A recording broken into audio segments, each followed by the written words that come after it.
Could you all kind of move up a little bit? The room's kind of large. If you wouldn't mind, just coming a little closer. Can I make, we don't need to use this so much.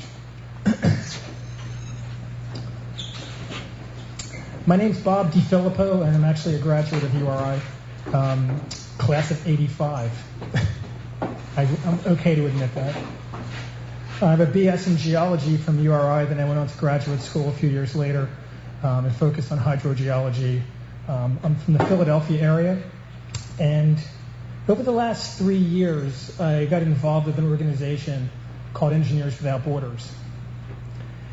And Engineers Without Borders afforded me an opportunity to take my expertise in hydrogeology and introduce it into developing countries. This afternoon, I'm here to talk about a project that's titled the Rwanda Healing Project, and it's actually a collaboration that started with an organization called Barefoot Artists, which is an NGO located in the Philadelphia area, along with Jefferson Health. And there's two individuals, Lily Ye, who's the executive director of Barefoot Artists, and Dr. Richard Plum, who is the head of community medicine, social medicine at Jefferson, who approached me 4 years ago and introduced me to a genocide survivors village outside of Gisenyi, which is in the northwest province of Rwanda. And I'm sure most of you have either studied or have heard about the 1994 genocide that occurred in Rwanda. I want to read a quote for you that comes from a New York Times columnist. "Nothing rips more at the common fabric or humanity than genocide. And the only way to assert our humanity is to stand up to it." Taking on an opportunity like this was absolutely exciting for me and a few colleagues, all of which were engineers. I was the only geologist from the team that traveled to Rwanda in '08. Just a brief geography lesson for you. Obviously, Rwanda is located in Central Africa, right along the equator, bordered to the west with the DRC, which is the Democratic Republic of the Congo. That is significant for many reasons. One is what was occurring in 1994. As I mentioned, the location of our community is in northwestern Rwanda. And this area was subject to the final days of battle between the FAR, which is the Rwandan Armed Forces, and the RPF, which is the Rwandan Patriotic Front. The Rwandan Patriotic Front, which was led by the president, today's president of Rwanda, Paul Kagame, who was basically trying to push out those who were perpetrating the genocide. And as a brief lesson or some ideas of what occurred, it was actually April 6th of 1994 when the president of Rwanda's plane was shot down. This triggered the genocide. And between April of '94 and July 19th of 1994, roughly 1 million Tutsi and Hutus, moderate Hutus, were killed. That's approximately 10,000 in a week. This was done at roadblocks, churches, schools. Those who weren't killed, others were mutilated. It's an absolute horrific experience for those who I've talked to when traveling to Rwanda. Yet there is a feeling of reconciliation amongst the people of Rwanda. It's actually quite amazing. My first trip to Rwanda, I was greeted by our NGO, which is the Rwandan Red Cross, and me and my 3 other colleagues, they took us to the Genocide Memorial and Museum in Kigali, which is the capital. And I was walking through and looking at photographs and reading notes, and was just absolutely in shock and horror at what I was seeing. The individual who took me on the tour was I guess in his 30s, and grabbed my hand and just started walking with me through the museum and took me to an exhibit where several of his family members were murdered.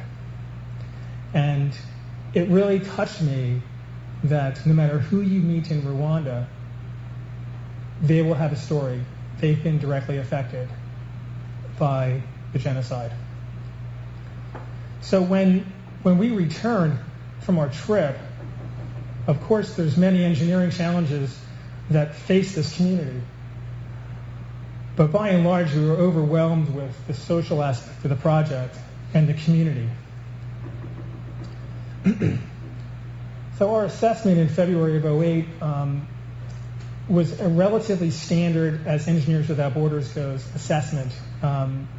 You go into the community, you discuss the challenges that you at least hear firsthand from the NGO who's walking you through the community. And as I mentioned, that's the Rwandan Red Cross. There was evidence of a major need in sanitation. They had open pits, you can see in this upper image, where lids to latrines used to be located. These lids have collapsed. People are still using the latrines, so you have an open exposure to waste with many children running around, and it's a breeding ground for mosquito. And Rwanda is an area that is very high on the malaria. It's a high malaria risk. So during our assessment, we evaluated roughly 100 homes. You use a little bit of Google Earth. You don't really have a lot of mapping available to you. The terrain was relatively difficult. But we ended up doing a coding of homes that had functioning latrines, homes that had semi-functioning with broken lids, and others where there was absolutely no latrine at all. Our solution in this community was to convert the failed units to a VIP latrine. It's a ventilated pit latrine. We replaced one or more with, basically, we just put new lids where they could maintain the functioning poor flush latrine. And we also did a lot of repairs and replacements, sealing holes and cracks to try and eliminate exposure for the community. Our project started in April of 2008, and it took a year and a half to complete all approximately 30 latrines. I've been back 3 times since to meet with the community, to work on water conservation projects, follow up on the sanitation project. But one thing that became evident on all of our trips back was the attitude in the community was just completely different. The children were happier, the families were happier to know that they actually had proper sanitation. And in our minds, that's a success. If you can get the community to buy in on your solution and get them to marshal their support around it, you know it's going to be a sustainable solution. And that's really what we're after. I mean, it was a relatively simple concept, but the improvement in the community and their attitudes is just remarkable. Our next project was actually at a clinic called the Marahu Clinic. It's about 5 kilometers from the village of Ruberera, where the previous project was. And one thing that we learned quickly was, as soon as you go into a community and you begin looking at a problem in that community, the Red Cross is saying, well, I have another project just down the road. Why don't we stop there on the way back to the guest house? And that's how this project started. And again, it was a failed latrine system. This was a patient's latrine, and it was described to me by some of the physicians who work at the clinic that during an earthquake, these lids collapsed into the latrine. Therefore, the patients have no place to go to the bathroom. They're using the nurses' latrines and the physicians' latrines, which is also now propagating possible illness in the latrines from patients to doctors to nurses. So it was a relatively large health issue. We raised our money relatively easy for this project because we felt it was a real need. We have some large donors who were able to support our work and submitted all of our documentation to Engineers Without Borders. I put this slide in just to offer some insight as to when we go into a country like Rwanda, or whether we're in Uganda working or Haiti, these are other places we're working, you have to deal with local building materials. And when you start looking at trying to, pour concrete and get rebar and wood, especially in a deforested country like Rwanda, some of these things are not available. To the right, this was our sand source, which was coming out of a river. It was a very poor material to use, and one of our civil engineers on the trip determined that it was probably this material that led to the failure of the latrines that were built previous. It got to the point where we needed to get aggregate, of course, to mix in our cement and get concrete, and the aggregate had to be broken by hand. We were unable to get aggregate the proper size to put into our forms. When we were told that, we were just absolutely shocked. Like, there's no machine to actually pulverize the rock. So we had children lined up with safety goggles and hammers, and they were basically breaking large pieces of rock into smaller rock. So all of a sudden, our 6-month time frame moved rapidly into 18 months with rainy seasons and everything else. So identifying local building materials and also local challenges in the community really weigh into what type of implementation and project you're going to really see through success. So here's our masonry crew. Again, everything is done manually. Everything from moving materials, rocks, cement is being poured into buckets, lowered into excavations. You can see ladders are built with local materials. There's no ladders over there. Here our foundation is taking shape. Part of the reason that the previous design failed was it was not built on a proper foundation. It was just basically rocks piled up to make walls, cement pads laid on top of that rock. The moment there was any seismic activity, which in this area there's a great deal of seismic activity, everything just comes tumbling down. So now we have a proper foundation, and now we have a proper latrine.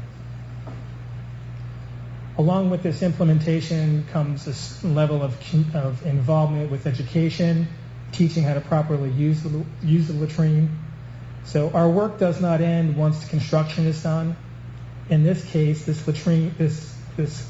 clinic is run by a series of physicians and local government. So we're working with local government and some of their social workers to support us in educating those patients on how to properly use the latrine and maintain its cleanliness.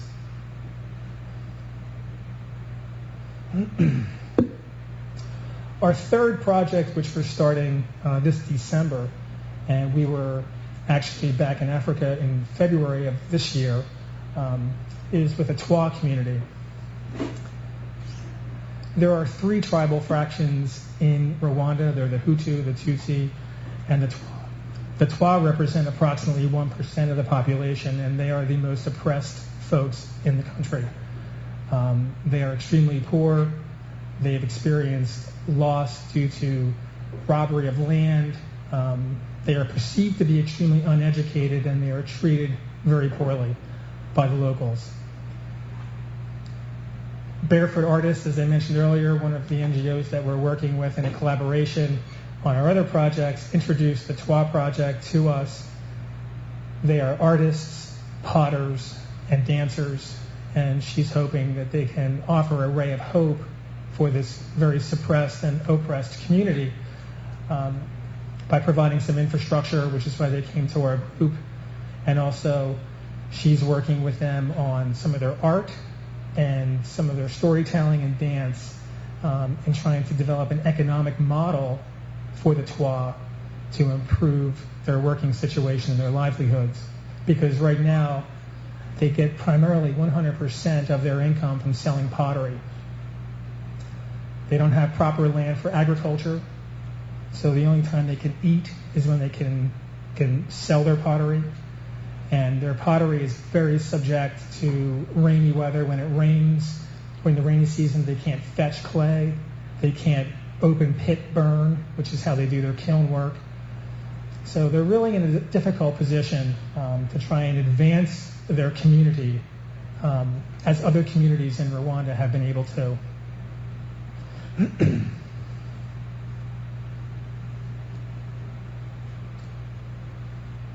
Here's an image of the village. You can see a woman sitting in the foreground working her pottery. It's absolutely amazing. In a matter of 15 minutes, they can spin clay on a dish on the ground into a pot that'll stand about 1 meter high and 1/2 meter in diameter. It's absolutely unbelievable, the skill they have in their pottery. Here's their open kiln burning. They just basically get a pile of leaves and sticks, burn it, throw their pots in it, and hopefully it's going to burn and to fire.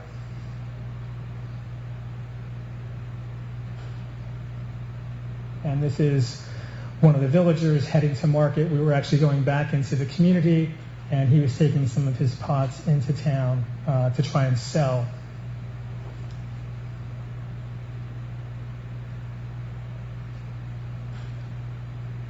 One of our NGOs, Barefoot Artists, as I mentioned, was purchasing some land.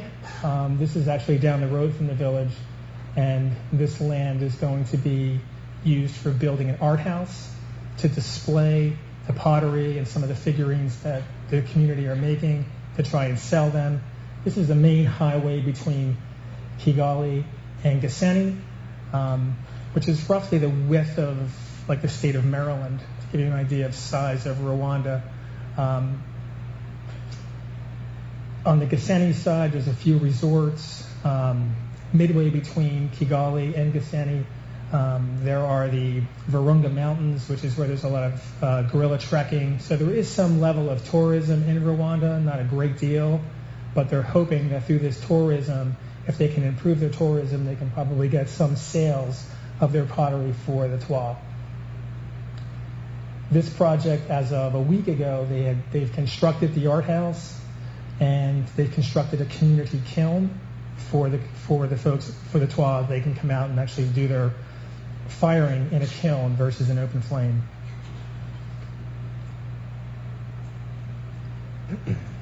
With any assessment trip, meeting with the community is essential. The earlier image showed myself and my colleagues in a dwelling interviewing them. We perform health assessments of all the individuals in the community, trying to get a baseline idea of where they fetch water, how often are they eating, what type of illnesses do they have that they know of. Believe it or not, in Rwanda, there is health care for just about 100% of the population. It's very inexpensive, and if they can afford it, they're getting it because they can walk to that clinic and get medication for malaria, which about 95% of the community have malaria, as well as worms and other parasites.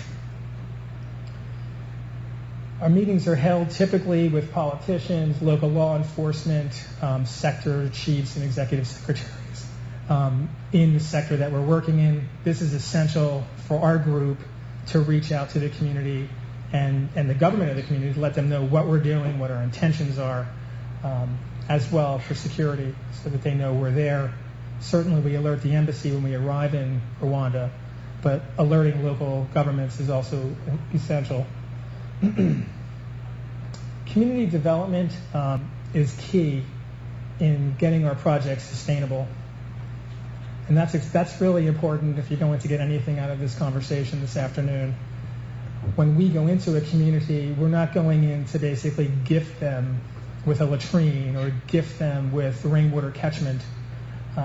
These are projects where we're actually looking to get their support, get them out with us mixing concrete, moving materials, putting gutters up on buildings to have them flow into tanks for rainwater harvesting. Without their direct involvement, if you go in with a team of students or a team of volunteers, okay, to put any of these devices in place and the community stands by and watches, the chance of that succeeding is very poor, because the moment something fails and the community has no idea how to fix it because they weren't involved in putting it up, they're going to take a position of, I'm going to wait till they come back and they'll fix it. And unfortunately, you see this in many places in Africa and other countries where, and the perfect example is a supply well is drilled. Someone has a great idea to put this large vertical supply well in for water. What they didn't evaluate was if there's power in the community, or how would they get power.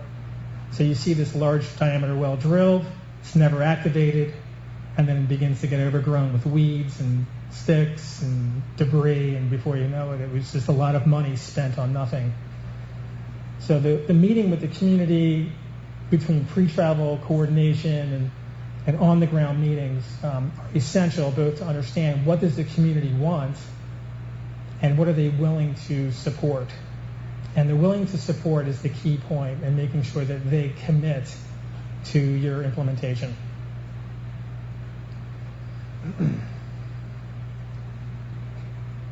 This is an image of our Red Cross contact, Jean Bosco, dancing with the community. He's our leader. He's the person who really marshals support in the community while we're not there.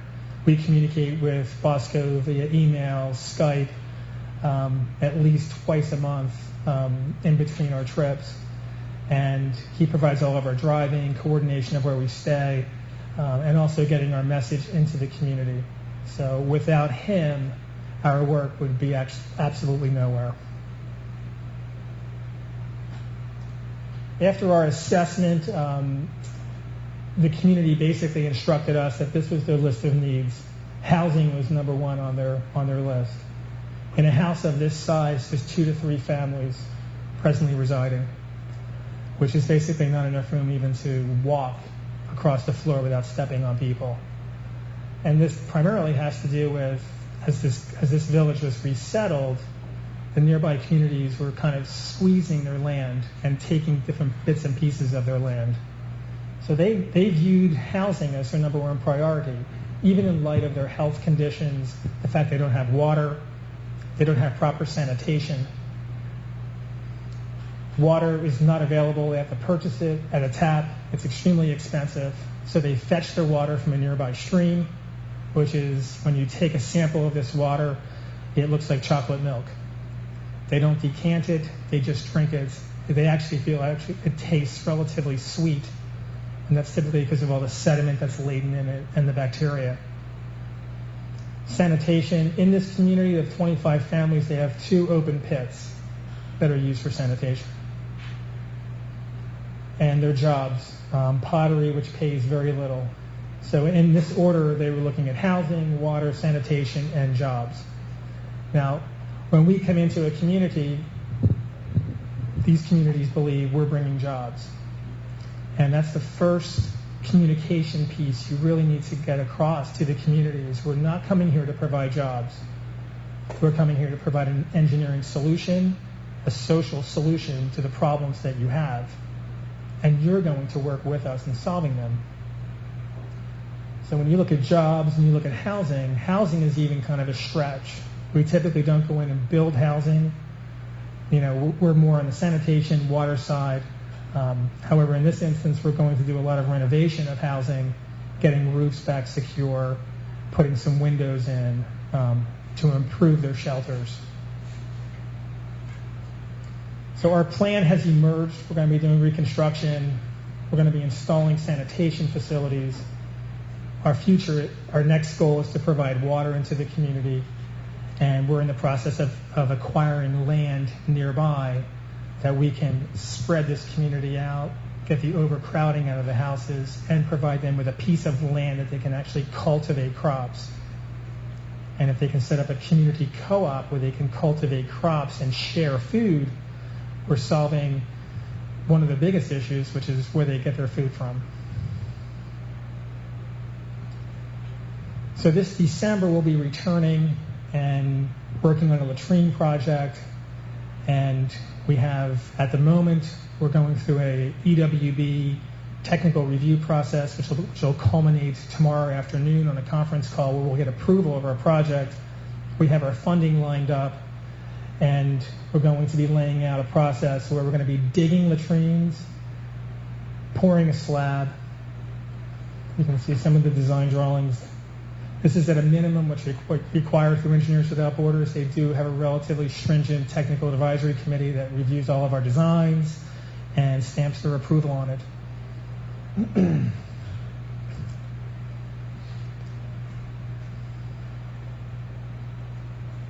And of course, all these will be translated into Rwandan before we leave.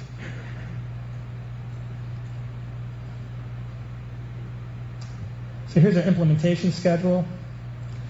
And the water project, we're still actually developing concepts behind that. We're probably looking at rainwater harvesting as an initial solution and putting filtration systems in each house with like a glauconitic sand or some type of sand filtration, and then chlorine disinfection as a polishing to clean up their water.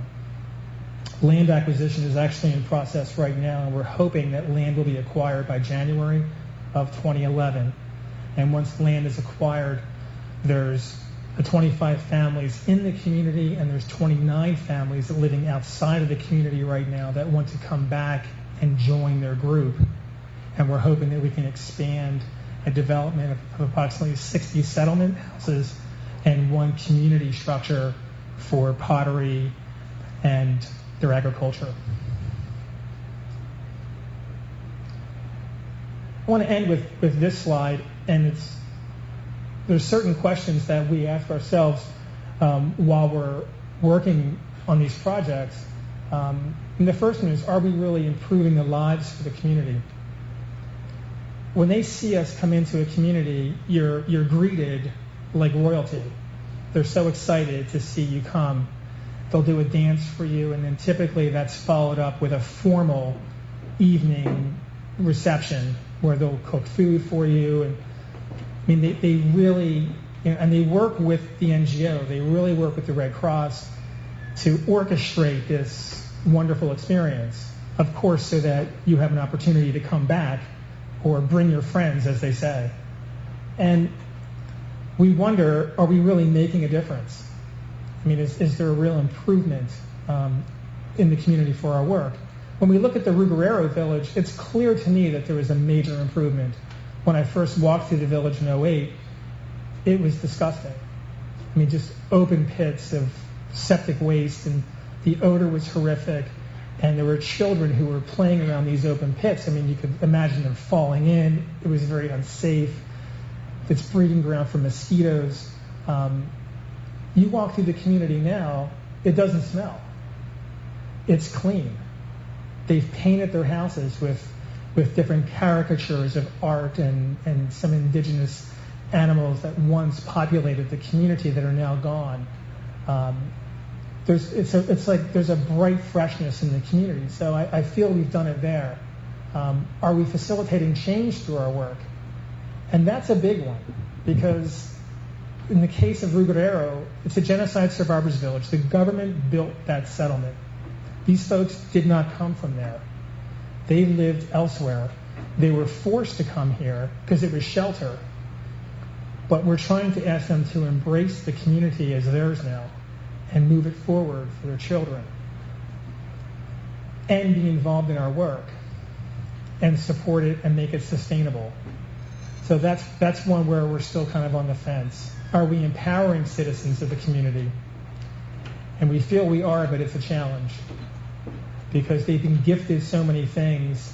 And when people come behind us with solar-powered flashlights and this thing, and they're given to them, it makes things difficult when we go back in and we don't bring boxes of trinkets. You know, we come in with our expertise, and we come in with a memorandum of understanding, an MOU that we want them to sign, saying they agree with our implementation, and they will follow our lead in implementing it and making it sustainable. And the last point, are we making these citizens targets for terrorism, is becoming a bigger and bigger issue as we do more and more work, especially in Rwanda. Because this is one community, and there's hundreds of other communities in Rwanda that need help. But we're focusing on this community because of our contacts and the NGO that we're working with. And we're trying to make things equitable and community-based. And as we see the villagers of Rugerero, they now have proper sanitation. They now have a supplemental water system because they have rainwater harvesting. We feel they have more than enough. They're asking us to actually install cement floors in their dwellings. And we've made the comment, no, we're not going to install cement floors. Your neighbors don't have cement floors, and some of your neighbors don't have rainwater harvesting. So it becomes this balance, and it's a challenge. And what you don't want to do is you don't want to give one community too many things where their neighbors feel like they're getting everything, and now they're going to be subject to violence. People coming into the community and stealing things, taking a rainwater harvesting system, or taking a solar panel that may be deployed. I know I rattled through a lot of things quickly. I have a few minutes for questions, if there's any questions or comments.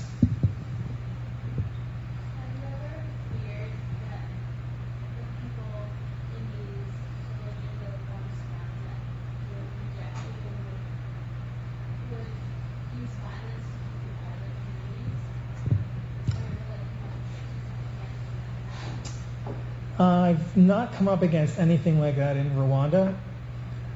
Before we go into a community, in this case the Red Cross, will communicate with us as to, here's a need. Are you able to support this need? When we come into the community, we meet with the leadership of the community, which in many instances it's a chief, it's a health committee that may have been organized by the Red Cross. And we sit down with them and we kind of, introduce what we're about, why we're here, and then try to identify from them what do you really need, what are you looking for, and then our plan kind of emerges. In the case of the Twa, they were a bit standoffish when we said to them, we're not going to be building you new houses. We're going, because our initial estimate that came back on our project was to build all new houses for the Twa. And it was a very large dollar number. And we were like, no, we're not spending all this money on new houses for 25 people. We'll fix the houses using local building materials, and you will do the fixing. You'll do the repair work. But we'd rather use some of those other dollars to put in a rainwater harvesting system to give you water, or to have you build proper sanitation in your community. So you do get a little bit of pushback, and you have to stand firm on your principles and what you really are after. And that's, we try to lengthen the amount of dollars that we spend and make it go as far as we can. And that's the message we really try to send our donors. All of our work at Engineers Without Borders is privately funded, either through charitable donations from our donors or grant applications that we submit, either through Engineers Without Borders. They have a series of grants through some of their large company affiliations like Boeing, some large service firms like CH2M Hill, or the Gates Foundation. So there's a lot of funding out there, but all of the funding responsibility is up to the volunteers as well. So you're not only volunteering your time to either travel abroad or your time to work on a project while in the country, but you also spend your time on raising money. Any other questions?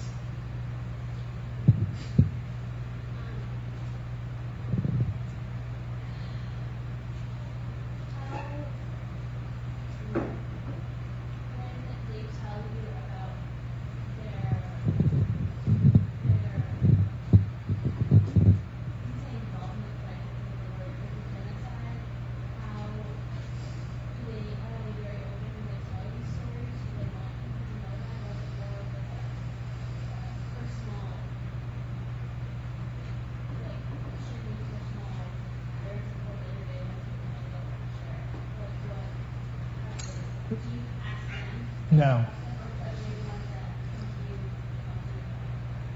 When we prepared to go on our first assessment trip, we probably knew 2 or 3 months before we left, the end of January of 2008, that we were going.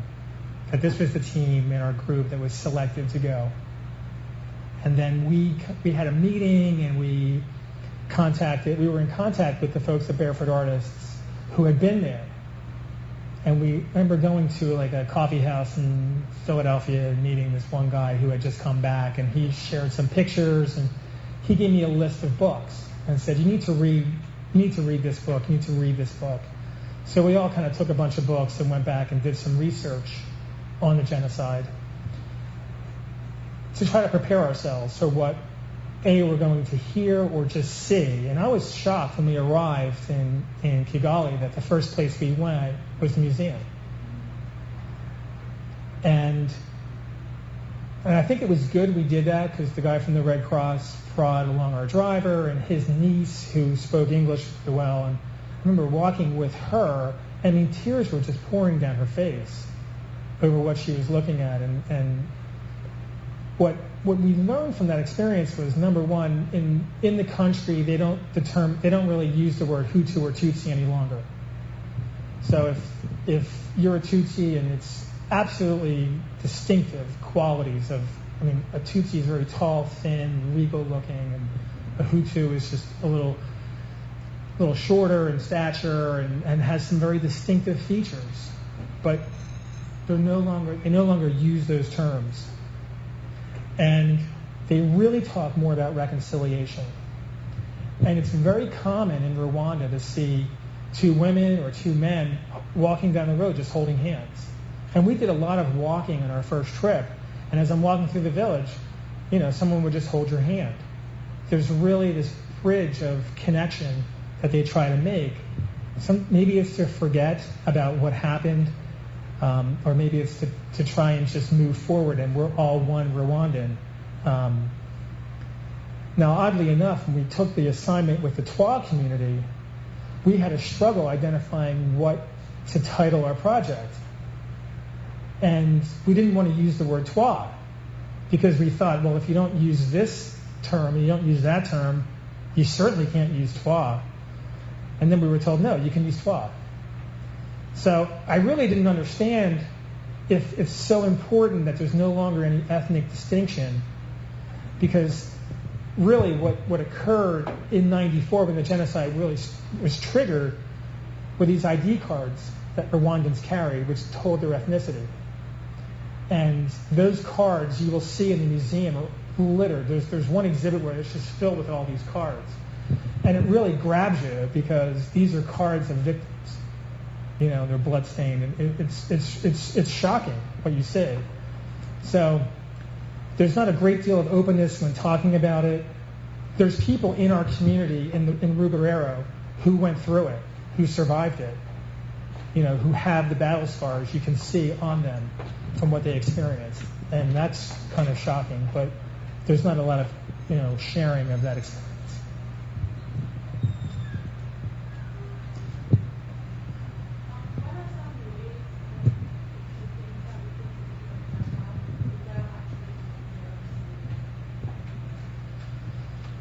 Well, the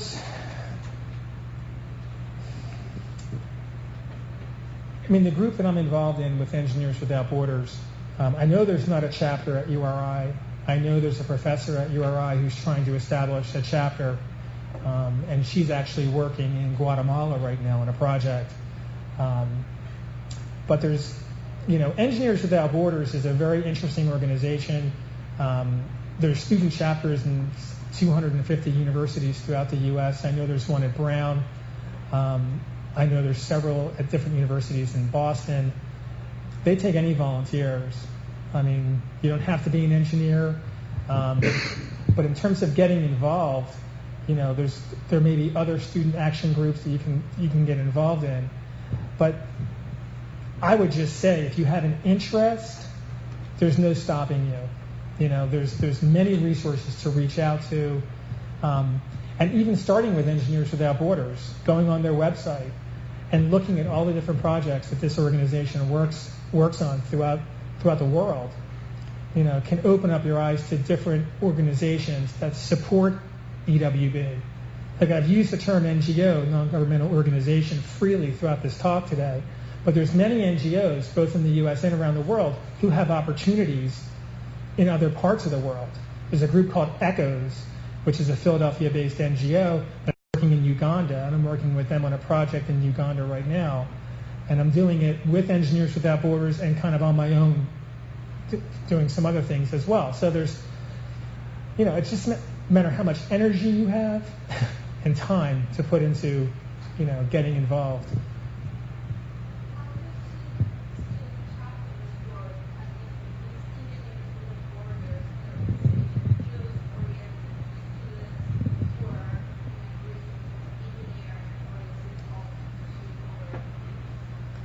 Well, EWB started as a student-run organization. At University of Colorado in Boulder, Bernard Amadei, who's an engineering professor, started EWB, and with one student chapter. And as I mentioned, there's 250 and growing student chapters in the United States. There's also professional chapters. I work with what's called the Mid-Atlantic Professional Chapter of Engineers Without Borders. We have 55 members. We're everything from electrical engineers, civil engineers, mechanical engineers, artists, hydrogeologists. We take anybody who wants to come in and support us.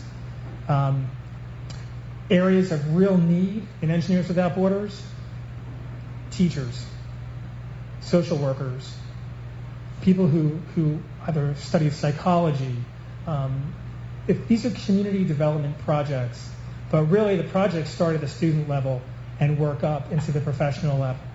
There may only be about 20 professional chapters throughout the U.S. So it's a student organization.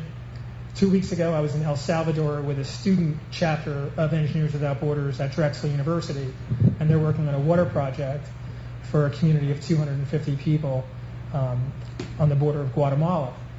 And it's a fantastic experience to work with students in the field, spending 10 days doing mapping and stream studies to design a water system. So it's again student-based, but now there's a lot of professional chapters that are being put together really to support and mentor the student chapters.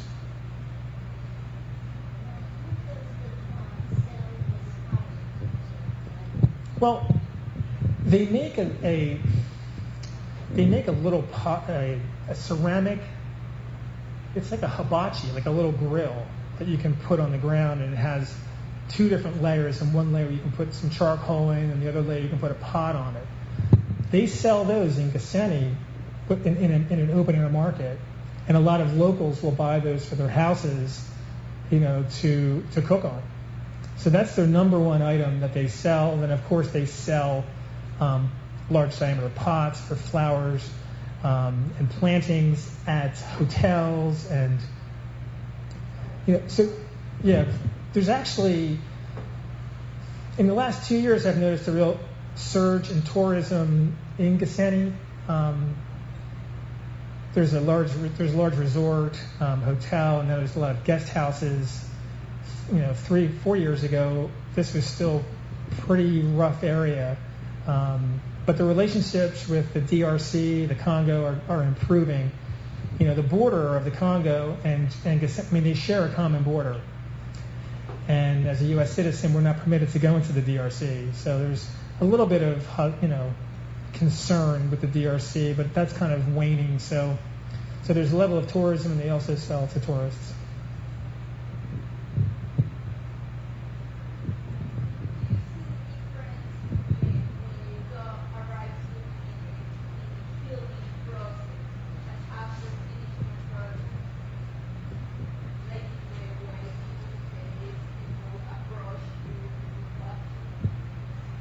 Well, we've seen that in Rugerero, but we also see what's your next project. So it's kind of a mixed message, unfortunately. And I know we kind of blame ourselves for that a little bit. Maybe we didn't communicate completely that this is community development. This is you stepping up to the plate and sustaining your solution. So unfortunately, it's not 100%. I can't stand here today and say, when you walk through the community, you can just sense this great kind of healing and cleansing. You see it in some folks, but in others, there's still this, are you going to come back and put the cement floors in? Like, when's that project kicking off? Or how about the solar panels? Can you put solar in for us? And there are times when you kind of go back and say, we're not here for that. Now we do have a project slated for Ruberero this December. We're collaborating with a dance company out in the Philadelphia area to do a water conservation program using dance as an instrument and an educational tool. And this woman will be spending 4 weeks in the community teaching about 60 children a dance program on how to conserve water. Because through interviews that I've done and just direct observation, when they get water in their rainwater harvesting, they use it immediately. They use all of it. There's no management ideas on how to conserve it. Because when they get rainwater, that's the cleanest water they have available to them. But when they use it for doing laundry, you're scratching your head because they're going to use all of it and then they're going to have to go down to the river and get polluted water. So the dance idea is very innovative. They've not seen it in Engineers Without Borders and all the project work that they do. I'm very excited to be a part of it. And it's actually a really good example of how you can volunteer to do something that's completely not engineering. My colleagues were looking at me like, you're going to do what? I'm not doing it. But someone's going to come in and do it. And I think it's really going to work. And the community has really taken to it. So, well, thank you very much. I really appreciate your attention and have a great afternoon.